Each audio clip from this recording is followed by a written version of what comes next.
Hello दोस्तों, कैसे हो। उम्मीद करता हूँ कि आप सभी बहुत अच्छे होंगे। तो जैसे कि मैंने आप सभी को बता दिया था कि क्लास 10th मैथ का रेगुलर एक वीडियो आएगा जिसमें हम इम्पोर्टेंट क्वेश्चन को करेंगे। और ये हमारा वीडियो नंबर दूसरा है। वीडियो नंबर पहले में मैंने कुछ इंपॉर्टेंट सवाल को मैंने बताया है। यदि आपने उसे नहीं देखा है तो उसे ज़रूर देखिएगा। और इस क्लास में हम फिर से इंपॉर्टेंट कुछ सवाल को देखेंगे जो हमारे बोर्ड एग्जाम के लिए वेरी वेरी इंपॉर्टेंट है। तो आइए अब हम बिना देर किए क्लास को शुरू करते हैं। तो ये देखिए, ये हमारे पास पहला नंबर सवाल है। कह रहा है कि यदि 2 cos स्क्वायर, क्या कह रहा है, 2 cos square 45 degree -1 equal to में cos यहाँ पर थीटा, तो थीटा का मान ज्ञात कीजिए। मतलब हमें कह रहा है कि cos थीटा बराबर हमको इतना दे दिया है और हमें क्या करना है, थीटा का मान हमें ज्ञात करना है। तो कैसे हम ज्ञात करेंगे, तो जो हमें दिया है पहले लिख लेते हैं। हमारे पास क्या दिया है, तो देखिए cos थीटा बराबर cos थीटा बराबर हमको क्या दिया है 2 cos स्क्वायर, अब यहाँ पर दे दिया है 45 डिग्री और माइनस का 1 हमें दिया है, इतना हमको दे दिया है। तो अब यहाँ पर देखिए, तो ये तो हमारे पास cos थीटा हो जाएगा और यहाँ पर 2 है तो 2 हो जाएगा। और cos 45 का मान कितना होता है, तो cos 45 का मान होता है 1/√2 होता है। कितना होता है, 1/√2 होता है। cos 45 का मान √2 होता है, 1/√2 होता है। और इस पर स्क्वायर है तो मैंने इस पर स्क्वायर लगा दिया। क्लियर है। और माइनस का 1 है तो माइनस का 1 हो गया। क्लियर है। अब देखिए, अब हमारे पास हो जाएगा, ये हो जाएगा cos थीटा इजिकल टू, ये हमारे पास 2 है तो 2 एज इट इज रहेगा। उसके बाद गुणा इस 1 का स्क्वायर करेंगे तो 1 ही हो जाएगा, और √2 का स्क्वायर करेंगे तो ये हमारे पास क्या आ जाएगा, 2 आ जाएगा, और माइनस का ये हमारे पास 1 हो जाएगा। क्लियर है। अब देखिए, अब ये हमारे पास क्या हो जाएगा, ये हो जाएगा cos थीटा इजिकल टू, ये हमारे पास 2 से ये 2 कट जाएगा तो क्या बचेगा, तो ये हमारे पास 1 और माइनस है तो माइनस का 1 बचेगा। तो ये हमारे पास क्या हो जाएगा, cos थीटा इजिकल टू क्या हो जाएगा, -1 प्लस का 1 माइनस का 1, ये क्या हो जाएगा, 0 हो जाएगा। अब यहाँ पर हमारे पास cos थीटा बराबर 0 आ गया है। तो आपको एक मालूम होगा कि cos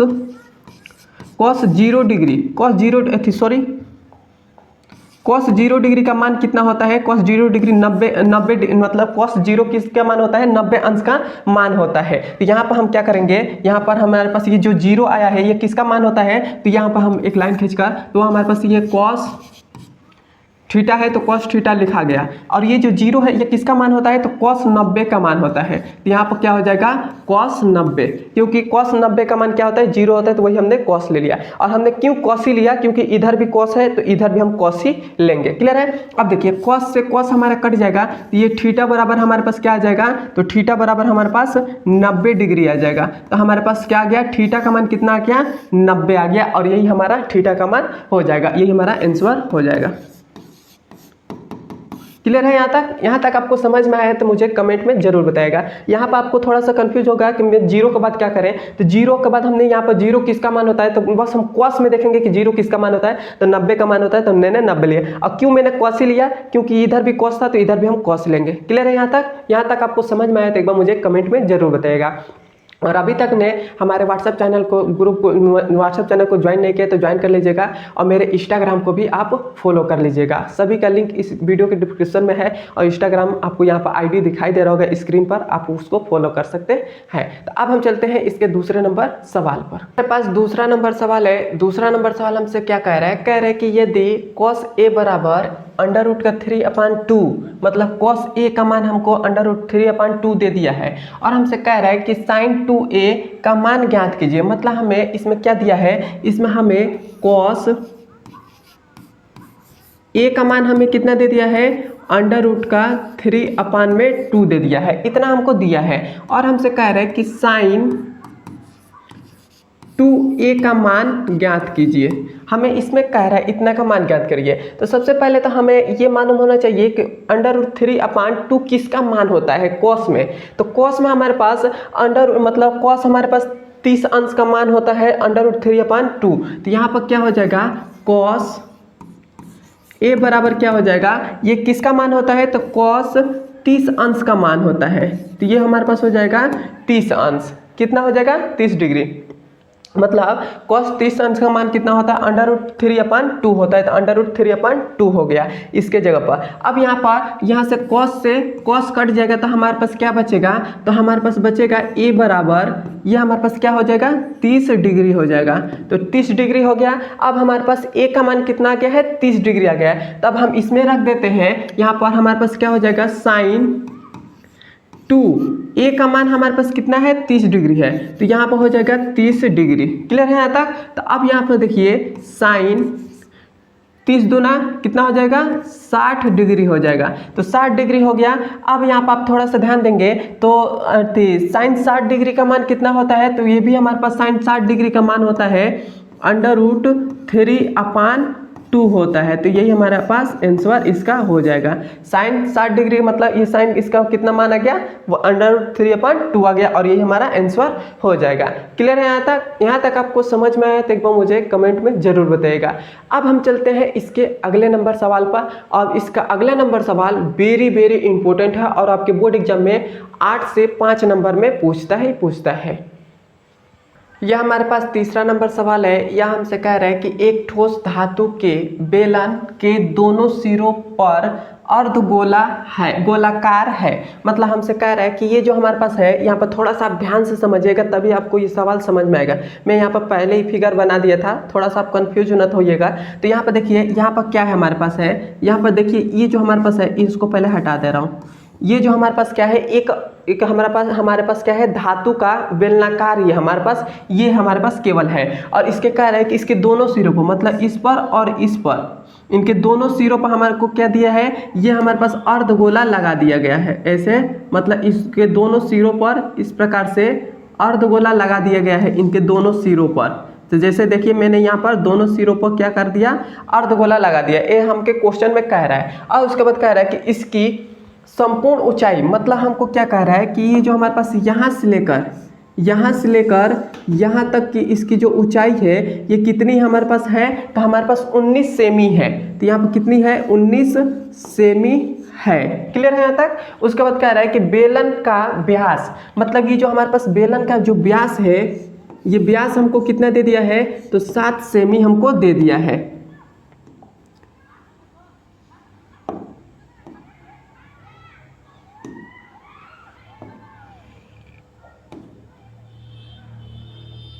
बेलन का व्यास हमको कितना दे दिया है, 7 सेमी दे दिया है। उसके बाद कह रहा है कि इस ठोस का भार ज्ञात कीजिए। मतलब हमें इस ठोस का भार हमें ज्ञात करना है। यदि एक सेमी क्यू धातु का भार 4.5 ग्राम है, तो हमें इसका धातु का भार हम कैसे ज्ञात, मतलब ये जो हमारे पास दिया है इसका हमें भार ज्ञात करना है। तो इसका भार हमें ज्ञात करने के लिए सबसे पहले इस पूरे हमारे पास ये जो दिया है इसका, इस ठोस का हमें आयतन ज्ञात करना पड़ेगा। तो सबसे पहले जो दिया है उसको पहले हम लिख लेते हैं। तो हमको क्या दे दिया है, एक तो हमको व्यास दिया है, क्या दिया है, व्यास हमको कितना दे दिया है, मतलब d बराबर हमको कितना दिया है, तो d बराबर हमको 7 सेमी दिया है। 7 सेमी हमको दे दिया है, व्यास दे दिया है। तो जब हमको व्यास मालूम है तो हम यहाँ से त्रिज्या ज्ञात कर सकते हैं। तो यहाँ पर त्रिज्या हो जाएगा,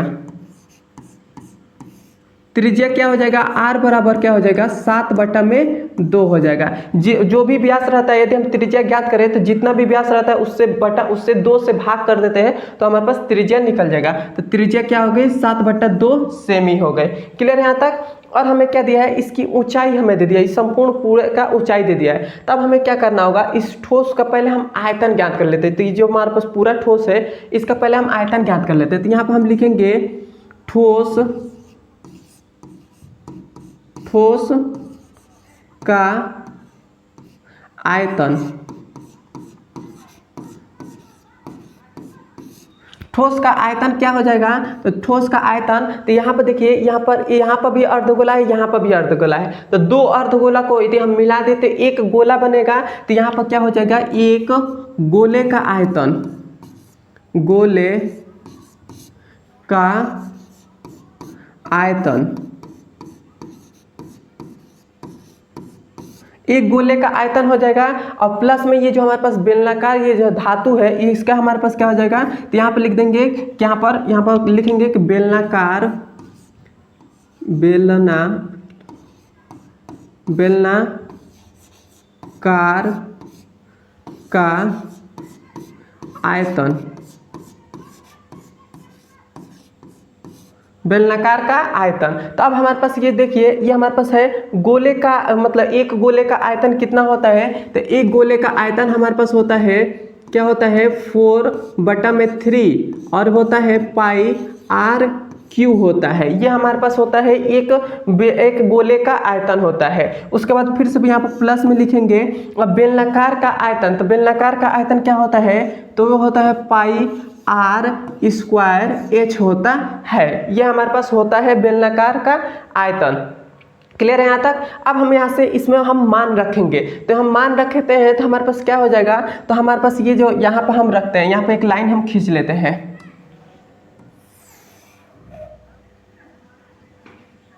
यहाँ पर हमने एक लाइन खींच लिया। अब देखिए, अब हमारे पास क्या है, अब हमारे पास है 4/3, तो ये हो जाएगा 4/3।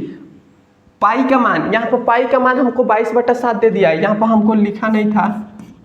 पाई का मान कितना दे दिया है 22/7, तो ये हो जाएगा गुणे 22/7 हो जाएगा।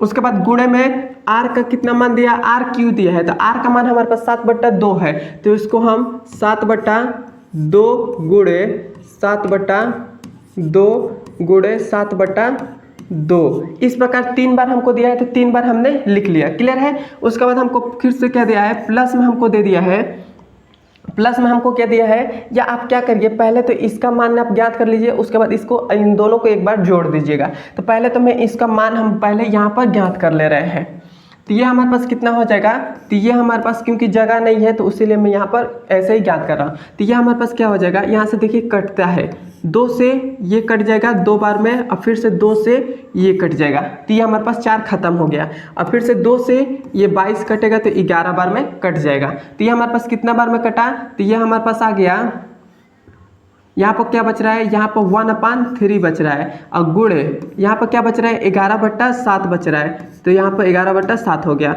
और गुणे यहाँ पर क्या बच रहा है 7 7 49 हो जाएगा, तो ये हो जाएगा 49, और गुणे में ये 7 बच रहा है, तो ये हो जाएगा 7। तो अब हमारे पास क्या हो जाएगा, तो ये हमारे पास 1/3 और गुणे 11/7 है, तो 11/7 हो जाएगा, और गुणे 49 का इसमें 7 में गुणा करेंगे तो कितना हो जाएगा, तो हमारे पास 9 7 63, 63 का 3 हो जाएगा, 6 हासिल बच गया, और हमारे पास 7 चौको 28 और 6 कितना हो जाएगा, तो 28 और 6 हमारे पास 34 हो जाएगा, तो ये हो गया 34 हो गया। तो अब हमारे पास इतना हो गया। अब हम क्या करते हैं, अब हम इसका इन सब का गुणा कर लेते हैं। तो गुणा करेंगे तो हमारे पास क्या आ जाएगा, तो इनका गुणा करते हैं, तो सबसे पहले आप क्या करिए, इन दोनों का गुणा कर लीजिए। तो इन दोनों का, तो 7 त्रिका 21 हो जाएगा, तो 21 हो गया। अब हम 11 का 343 में गुणा कर रहे हैं, तो 11 3 33 का 3 हो जाएगा, हासिल बचा 3, और 11 चौको 44 और 3 कितना हो जाएगा 45 46 47 हो जाएगा, तो 47 का हो जाएगा 7, 47 का हो जाएगा 7, और 4 बच गया हासिल, तो 11 3 33 और 33 और 4 कितना हो जाएगा 34 35 36 हो जाएगा, तो ये हमारे पास हो जाएगा 36 हो जाएगा। तो हमारे पास एक गोले का आयतन कितना निकल गया है, हमारे पास 3673 निकल गया है, और बट्टा में 21 आ गया है। तो हमारे पास केवल एक गोले का आयतन अभी निकला है। क्लियर है यहाँ तक। तो यह हमारे पास एक गोले का आयतन निकला है। अब हमको प्लस में क्या करना है, अब हमको ये इसका बेलन का आयतन हमें निकालना है। तो मैं इसके अगला वाला पेज ले लेता हूँ। तो यहाँ पर बेलन का आयतन हमारे पास क्या होता है, तो बेलन का आयतन होता है पाई आर स्क्वायर एच होता है। तो पाई का तो मान क्या हो जाएगा, तो पाई का मान हमारे पास 22/7 हो जाएगा, तो 22/7 हो गया, गुणे आर स्क्वायर का मान क्या था, तो आर का मान था हमारे पास 7/2, स्क्वायर है तो इसको 7/2 2 बार हम लिख दे रहे हैं। अब यहाँ पर थोड़ा सा ध्यान देना होगा, ये जो हमारे पास h है इसका मान क्या होगा। तो यहाँ पर देख लीजिए, यहाँ पर हमको किसका मान हम निकाल रहे हैं, बेलन का आयतन निकाल रहे हैं। तो बेलन की हमें केवल ऊंचाई चाहिए, बेलन की ऊंचाई चाहिए, और हमें क्या दिया है, इस पूरे ठोस का हमें ऊंचाई दे दिया है 19 सेमी दे दिया है। कितना दे दिया, 19 सेमी दे दिया है। तब हमें क्या करना होगा, केवल हम इस बेलन का हमें क्या करना होगा, ऊंचाई ज्ञात करना है, तो इसकी त्रिज्या, इस अर्धगोले की त्रिज्या हमारे पास कितना है, तो 7/2 है। और इस भी अर्धगोले की त्रिज्या कितनी है, तो 7/2 है। तो 7/2 हो गया मतलब इन दोनों का। और हमारे पास इस मतलब 7/2 मतलब इन दोनों का, तो इन दोनों को हम जोड़ते हैं तो कितना आ जाएगा है, तो इन दोनों का हमारे पास 7 दूना 14/2 मतलब 7 आ जाएगा, मतलब 7 आ जाएगा। मतलब हमारे पास ये अर्धगोला ये है और ये भी अर्धगोला है, ये दोनों अर्धगोले के हमारे पास ऊंचाई कितना है, 7 सेमी दिया है। और हमारे पास ये पूरा, और हमारे पास ये बेलनाकार का तब कितना हो जाएगा, सबसे पहले यहाँ पे ध्यान दीजिएगा एक बार, हमारे पास इस पूरे का ऊंचाई कितना दे दिया है, 7 दे दिया है। और इसकी ऊंचाई हमारे पास कितना है, और इन दोनों की ऊंचाई हमारे पास कितना है, तो 7 है। तो यदि हम इन दोनों के मतलब हमारे पास ये अर्धगोला है, 2 अर्धगोला है, इसकी हम ऊंचाई घटा दे तो हमारे पास बेलन का केवल ऊंचाई निकल जाएगा। तो 19 में से 7 घटा देंगे तो हमारे पास क्या बचेगा, हमको मिलेगा 12 मिलेगा। तो वही हमारे पास बेलनाकार का ऊंचाई कितना हो जाएगा, 12 हो जाएगा। देखिए मैं थोड़ा सा ध्यान से समझिएगा, मैं उम्मीद करता हूँ कभी समझ में नहीं आया होगा। देखिए मैंने कैसे यहाँ पर ज्ञात किया, पूरे हमारे पास ये पूरा ठोस है, इसका ऊंचाई हमको 19 सेमी दे दिया है, 19 सेमी दिया है। अब हमें अर्धगोले के हमारे पास मतलब ये जो अर्धगोला है ये भी अर्धगोला है, तो 2 अर्धगोले की यदि हम 2 अर्धगोले की त्रिज्या हमारे पास कितना है, तो त्रिज्या हमारे पास है 7/2 और प्लस में 7/2 है, दोनों की त्रिज्या उतनी ही है। तो इन दोनों को यदि हम जोड़ कर लिखे तो ये हमारे पास केवल कितना आ जाएगा, 7 आ जाएगा, 7 आ जाएगा। तो अब हमारे पास इसका इन दोनों की ऊंचाई हमको कितना मिल गया, 7 मिल गया। अब हम इन अर्धगोले के दोनों की ऊंचाई 7 है, तो 19 में से 7 घटा देंगे तो केवल हमको ये बेलनाकार का हमको ऊंचाई मिल जाएगा। तो हमारे पास बेलनाकार का ऊंचाई कितना मिला, 12 मिल गया। तब हम यहाँ पर क्या करेंगे, h का मान क्या हो जाएगा, यहाँ पर 12 हो जाएगा। तो ये हो गया 12। क्लियर है यहाँ तक। अब देखिए अब हमारे पास क्या हो जाएगा, ये हमारे पास 2 से ये कटेगा 11 बार में, और ये 2 से 6 बार में कट जाएगा। कितनी बार में, 6 बार में कटेगा। तो ये कितना हो जाएगा, 11/7 हो जाएगा। और गुणे ये हमारे पास क्या बच रहा है, 7, और गुणे ये कितना बच रहा है, तो ये 7, और गुणे में क्या बच रहा है, 6 बच रहा है। तो ये हो गया 6। क्लियर है यहाँ तक। अब देखिए अब हम इसका गुणा कर लेते हैं, तो गुणा करेंगे तो कितना हो जाएगा, इसका हम पहले गुणा कर लेते हैं, 7 7 49 और गुणे ये 6 है, तो इन दोनों का पहले हम गुणा करते हैं, या आप इसको काट दीजिए, 7 से ये भी कट जाएगा। तो यहाँ पर क्या बचेगा, 11 गुणे, और ये कितना हो जाएगा, 7 छक 42 हो जाएगा। तो 40 और 2 42 हो गया। तो ये हमारे पास कितना निकल जाएगा, 11 दूना 22 का 2 हासिल 2, 11 चौको 44 और 2 46 हो जाएगा। तो ये हमारे पास 46 आ गया। तो अब हमारे पास कितना आ गया, हमारे पास ये किसका मान निकला है, तो बेलन का आयतन निकला है। मतलब ये जो हमारे पास बेलन का आयतन निकला है, मतलब इस बेलन का आयतन निकला है। तो बेलन का आयतन हमको कितना निकला है, 46 थे 462 निकल गया है। क्या निकला है, हमको 462 निकल गया है। तो यहाँ पर हम प्लस में क्या करेंगे, यहाँ पर प्लस में ये जो हमारे पास मान निकला है इसको हम यहाँ पर लिख ले रहे हैं। कितना निकला है, 462। तो 462 हो गया। क्लियर है यहाँ तक। मैंने कैसे किया, मतलब यहाँ पर जगह नहीं था तो इसीलिए मैंने अगला पेज ले लिया, नहीं तो यहाँ पर ही हम प्लस में इसका भी आयतन सेम वही उसी कंडीशन से निकाल सकते थे। तो यहाँ पर प्लस में आप कर दीजिएगा। हमको अब मालूम हो गया कि बेलन का आयतन कितना निकला है, 462। तो यहाँ पर 462 लिख लीजिएगा, 462 प्लस में 462।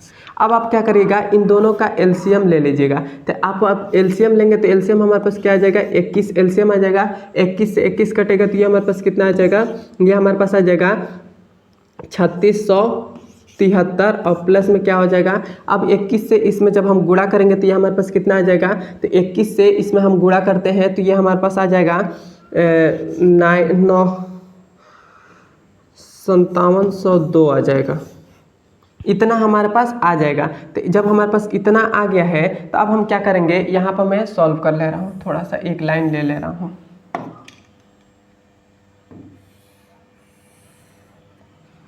अब हमारे पास इतना आ गया है, तो अब हम इन दोनों को जोड़ेंगे तो हमारे पास क्या आ जाएगा, तो इन दोनों को अवधि हम जोड़ते हैं, कितना, इसको और इसको जोड़ते हैं तो हम इसको और इसको जोड़कर इसमें से भाग देंगे, 21 से इसमें भाग देंगे तो ये हमारे पास टोटल आएगा 641 और 6 आ जाएगा, मतलब 641.6 आ जाएगा, इतना हमारे पास आ जाएगा। तो हमारे पास बेलन का ठोस का आयतन मतलब इस पूरे का आयतन हमको कितना मिल गया है, थे 641.6 मिल गया है। अब हमें क्या कहा था कि भार ज्ञात करिए। क्या कहा था?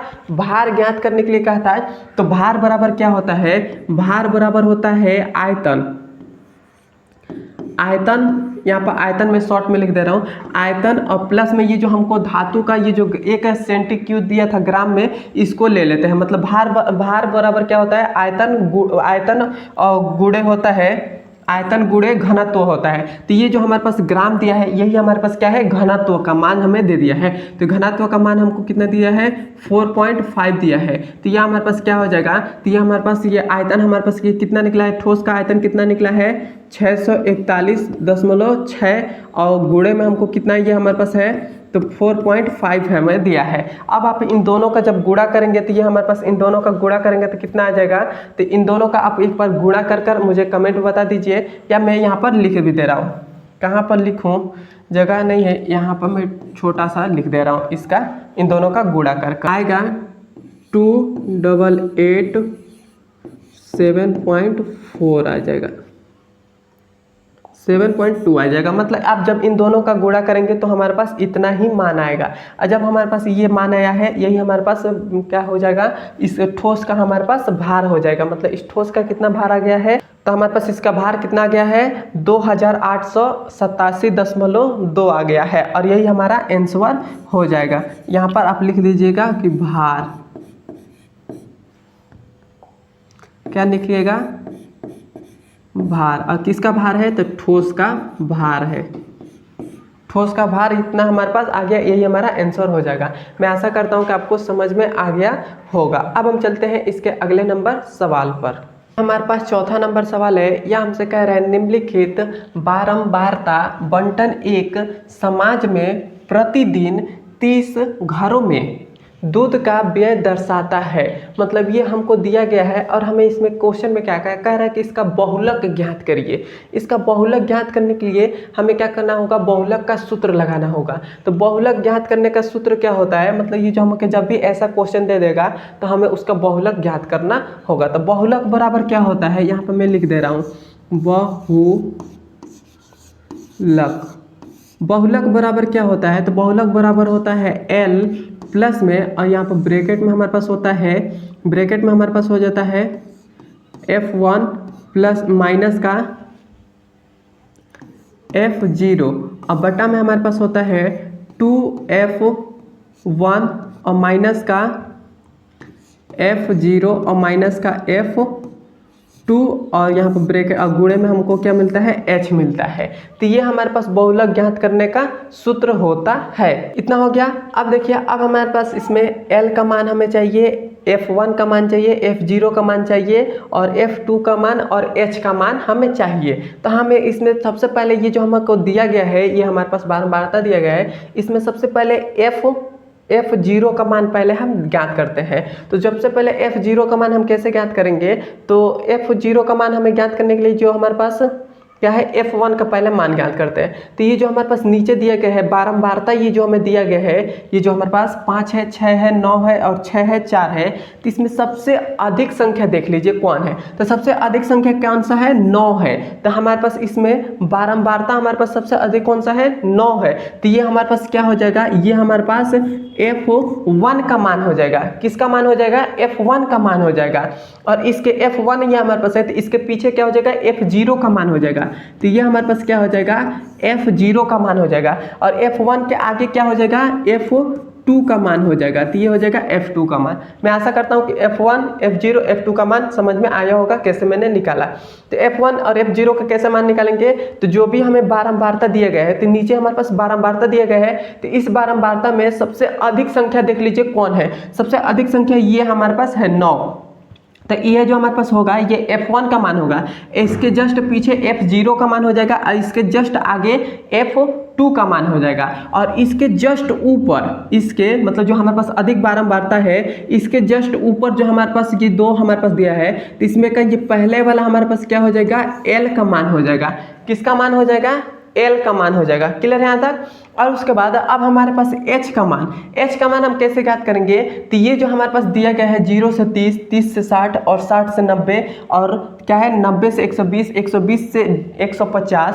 तो इसमें देख लीजिए कितने का अंतर है। तो इनमें हमारे पास अंतर कितने का दिखाई दे रहा है। तो इन दोनों में अंतर हमारे पास 30 का अंतर दिखाई दे रहा है। 0 और 30 में कितने का अंतर है, 30 का अंतर है। यदि आपको ऐसे नहीं आता है तो कोई भी दो संख्याएं ले लीजिए। ये दो संख्या है तो सबसे बड़ी वाली संख्या को पहले लिख लीजिए और उसके बाद माइनस जो छोटी संख्या है उसको बाद में उससे घटा दीजिए। तो इसमें से घटाएंगे तो हमको क्या मिलेगा, 30 मिलेगा। तो वह हमारे पास किसका मान हो जाएगा, h का मान हो जाएगा। कोई भी इसमें से कोई भी संख्या उठा लीजिए, बड़ी वाले को पहले लिख लीजिए, छोटी वाले को दूसरे, दोनों को घटा दीजिए। घटाएंगे तो जो हमारे पास मान आएगा यही हमारे पास क्या हो जाएगा, मतलब h का मान हो जाएगा।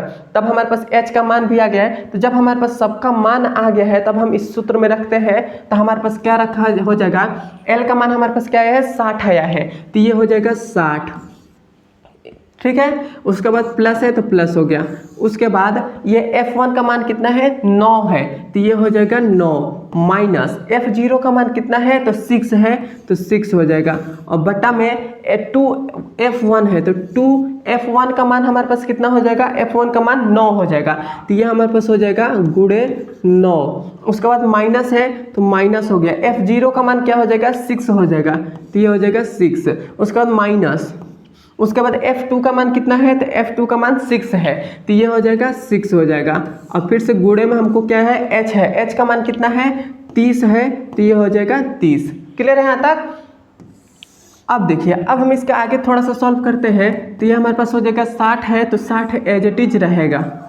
उसके बाद प्लस, उसके बाद हमारे पास क्या है, 9 में से 6 को घटा देंगे तो हमारे पास बचेगा 3। क्लियर है। और 9 दूना 18 हो जाएगा और माइनस 6 और -6 को जोड़ेंगे तो हमारे पास माइनस का 12 हो जाएगा। और उसके बाद गुणे में हमको h मतलब 30 है तो ये हो जाएगा 30। क्लियर है यहाँ तक। अब देखिए, अब ये हमारे पास हो जाएगा 60 प्लस ये हमारे पास कितना हो जाएगा, ये ऊपर हो जाएगा 30। 18 में से 12 को घटा देंगे तो हमारे पास क्या बचेगा, 6 बचेगा। और गुणे में हमको क्या दिया है, 30 दिया है तो 30 हो जाएगा। क्लियर है। अब देखिए, अब हमारे पास हो जाएगा 60 और प्लस में हमारे पास 30 का 3 में गुणा करेंगे तो 90 हो जाएगा। तो 90 हो गया और बटा में ये हो जाएगा 6 हो जाएगा। अब हम क्या करते हैं, इन दोनों का एलसीएम ले लेते हैं। क्या करते हैं, एलसीएम ले लेते हैं या इन दोनों को पहले काट देते हैं। तो ये अब कितनी बार में कटेगा, 15 छक्के 90, 15 बार में कट जाएगा। तो ये हमारे पास क्या हो जाएगा, ये हमारे पास आ जाएगा 60 और प्लस में क्या हो जाएगा, ये 15 हो जाएगा। तो 60 प्लस 15 हो गया। तो ये हमारे पास कितना आ गया, ये हमारे पास आ गया 75 आ गया। तो हमारे पास बहुलक कितना निकल गया, 75 निकल गया। और यही 30 घरों का दूध का व्यय हमारे पास कितना निकल गया है, 75 निकला है। और यही हमारा आंसर हो जाएगा। क्लियर है यहाँ तक। यहाँ तक आपको समझ में आए तो मुझे कमेंट में ज़रूर बताइएगा। और ये हमारा आंसर हो जाएगा। अब हम चलते हैं इसके अगले नंबर वीडियो में मिलते हैं। अब वीडियो आपको कैसा लगा है कमेंट में ज़रूर बताइएगा।